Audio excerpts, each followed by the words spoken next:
Every year during back to school season in Ann Arbor, students apply to Michigan to become Wolverines. And every year, many admissions committees try to balance enrollment and affordable housing options for their admitted students. And every year, students and faculty negotiate housing, relying on the same limited options in the market we've always had, forced to trade off their proximity to campus for affordability. We wind up living further away, and commuting becomes a huge part of our experiences. But what if you didn't have to trade off? I want you to close your eyes for a second and imagine that it's post-COVID world, that the year is 2025 and it's back to school season. I want you to meet someone named Shireen. Shireen is a non-resident out-of-state college student who is from Chicago, and she lost her grandmother in 2020 to COVID-19. Gammy, as she calls her, had been living with Shireen and her mom when she passed. She didn't have any savings because of the recession in 2008 and the large gentrification happening in their area. Gammy also couldn't work because of a chronic health condition. As a result, Shireen wanted to become a doctor and help Gammy. She never got the chance. With her Michigan acceptance letter sitting on the table, bringing her one step closer to her dream, Shireen has to think about, where am I going to live? Instead of emailing random strangers she doesn't know and recommending her to look online for pictures of housing in the area that she can't really trust, Shireen's department actually connected her to LifeLink. LifeLink is a nonprofit organization offering affordable housing for all. We coordinate home sharing and relocation services for non-resident college students in the Detroit metropolitan region. We focus specifically on reducing inequality in the housing and healthcare industries by matching out-of-state non-resident students with in-state senior residents. This helps to reduce the cost of barriers for attendance for students, cost of providing tuition and housing from the university side, and it increases intergenerational living and learning communities, something that Michigan has already started doing. With LifeLink, we help people like Shireen safely search for affordable housing while combating senior poverty, a 2-for-1. We do it in Ann Arbor and Detroit, as well as surrounding cities. We use our LifeLink Library to fight housing segregation in the market because we believe that segregation isn't sustainable. In the US Census reported that in 2030, 1 in 5 households will be headed by a senior citizen age 65 years and older. And in the housing study posted by Harvard, we found that households with 65 and older seniors, the majority of their rent, of their cost of living, room and board, goes towards housing cost. By interviewing uh, experts at Meals on Wheels in Ann Arbor, the Osher Learning Center, Avalon Housing, as well as online data searches for the Harvard Housing Study, and with programs like AARP, I was able to use qualitative data to find an innovative solution for integrating two parts of the housing market, seniors and students, who seem to always be at odds. But we believe that they can age alongside each other rather than apart. So at LifeLink, we meet that 2030 demand. We help colleges meet the 2030 demand. We focus on 2030 as a 10-year anniversary of the COVID-19 pandemic, and we wanted as a challenge to envision a world where aging was approached in an anti-racist way. By providing expanded housing arrangements for non-resident students, we decrease the cost of attendance and of relocation. And by pairing them with in-resident state seniors, we allow the cost of shopping for back to school to be decreased for families, but we also promote social engagement amongst seniors who are living close to college campuses. And this isn't the first time that this has been done. College campuses in California, Connecticut, Arizona, and Wisconsin, as of recently, have shown successful cases as early as way back as 1984 of relying on senior living retirement communities to support sustainable housing solutions and to make housing sharing an affordable option as well for college campuses. I don't have time today, but I will have time in the Q&A to address these case studies as I did do research with them and look forward to addressing the housing and healthcare costs brought up, such as it's a pandemic, college kids can bring meningitis, they can bring all forms of healthcare risk to these senior citizens, but California and Connecticut have already addressed these issues, so that's further research. Next steps really do look like one, gaining interest in Michigan for this kind of opportunity. There isn't anything like this in the state of Michigan. There isn't anything like this currently for housing options in the area. And also, although there is nothing like this currently happening at Michigan, Michigan has already started innovating intergenerational living patterns with programs like the Commitment for the Go Blue Guarantee, where they have already agreed to pay the tuition and cost of living for people whose income is less than $50,000 and who have assets less than $50,000. That includes seniors, first gen, and students.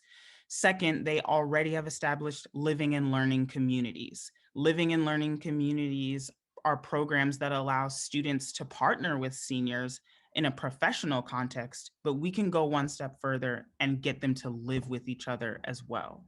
This is what it looks like to be an anti-racist innovator and using colleges to fight senior poverty, combat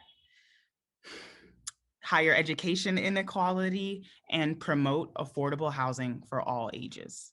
Thank you.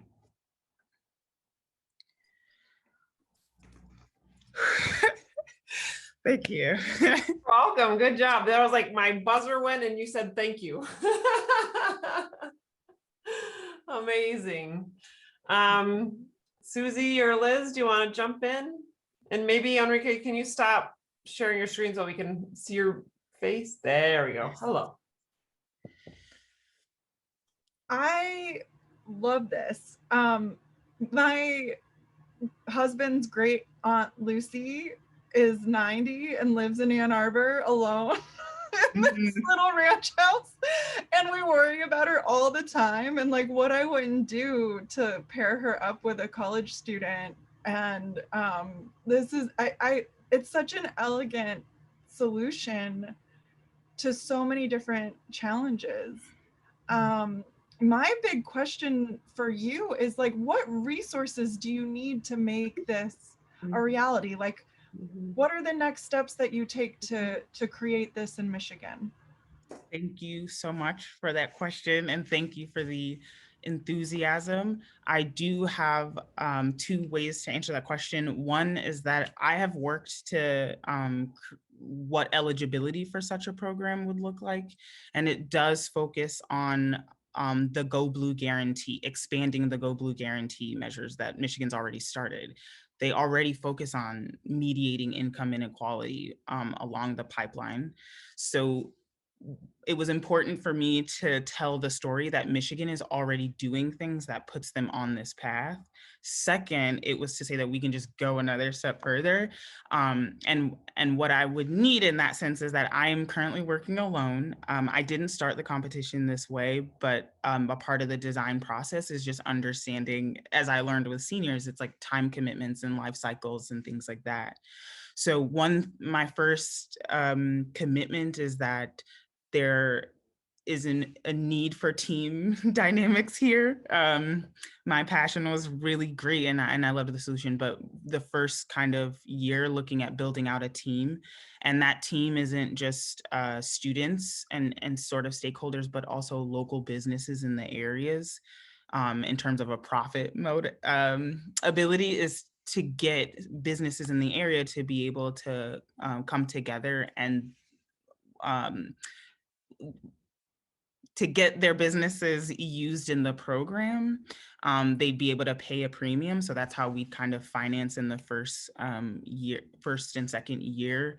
But the next step is actually getting assessments of interest in such a program. So I sort of anecdotally over the last 3 months know people need it and they want it, but the logistical concerns raised by Osher Learning Center, Avalon, and some of the friendlies at the Poverty Solutions were like, what does the structure of this look like? You need to get deans in the room. You need to get colleges in the room. So there's a conversation for external and internal to the university, but it's a collaborative approach. And that means businesses, the university stakeholders, but gaining interest from senior citizens themselves. So partnering with the Osher, I'd love help in that way of doing interviews with Osher Learning Center, an amazing program that Michigan started as well with retirees who are higher income, however, like middle and upper income retired professors. We want to be able to help seniors who are low income. And this was what was important about that connection to the Go Blue guarantee. It's just extending it to seniors in the area as well. So a team, ethnographic interviews and data research with programs Michigan has already started, and then being able to execute. I genuinely believe that by 2025, 2026, a program like this is viable. But it requires interest from the seniors. What kind of students would you like? What kind of thematic living would you want to, there's a lot of room for play here, which was important. But yeah. Really great answers. Thank you. Yeah. Wow. I'm quite blown away both by the presentation, well, by the idea, which I think, as Suzy used the term elegant, and I agree that it's just a really lovely way to bring together multiple problems into this very clear solution space. I love it. I guess my main question is less about, so I agree with you in terms of doing more research, finding partners. I think the business community is an interesting, but maybe not essential element. It seems really like university partners are going to be key, as well as organizations that can help you connect to seniors. So Yes. Osher is definitely one, but there are many, many organizations throughout Washtenaw County. You also mentioned Detroit. There are lots of organizations throughout the whole metro region that are working with seniors that I think would love to partner in this kind of work. My question is a variant of Suzy's, which is, what's the role of technology here? So, in addition to partners, in addition to people in your team, how are you going to facilitate the communication? Because if you want to scale this thing, you're going to need a way to not just have the students that are interested in finding a place to live and the seniors, but also a lot of other information that is going to support the work. So have you thought at all actually about the technology needs and where you might go for those? Thank you so much for that question. And my response again is twofold. So I started this, I had outlandish ideas. Like I wanted placemats that had heat sensors in them. Like I wanted blinds that seniors could shuffle in front of and they would be motion activated. I originally started wanting telemetry, right? Kind of building on the telehealth community advancements that are being made right now about long-term care, healthcare monitoring. And they use telehealth, you turning telehealth things into jewelry. I was very how do you make technology, things like that? But you are exactly right. in the majority of interviews actually that we had from actually Ryan and Aaron and some other friendlies, we were pushed as a team before I was alone. We were pushed to understand, how do we break up material inequality amongst seniors, truly. And there was this assumption that seniors don't use technology, but we've seen on TikTok, right? We've seen on YouTube, there's more makeup video. I like makeup, so there's more makeup videos of older women. They're doing makeup for themselves. They're like, we don't care about you young eyelids. We love like being able to do our simple makeup. TikTok, we see intergenerational family dances. Like a couple of years ago in 2016, we had the Black Beatles at Thanksgiving. Everyone was like, "Grandma, stand still." It was like, they are involved. It's just, if we require seniors themselves to be using it, that may be a little difficult. But if we broaden and see that their grandchildren and children are including them in TikTok dances and things like that, they are using technology. And this point about bringing everything into a hub space.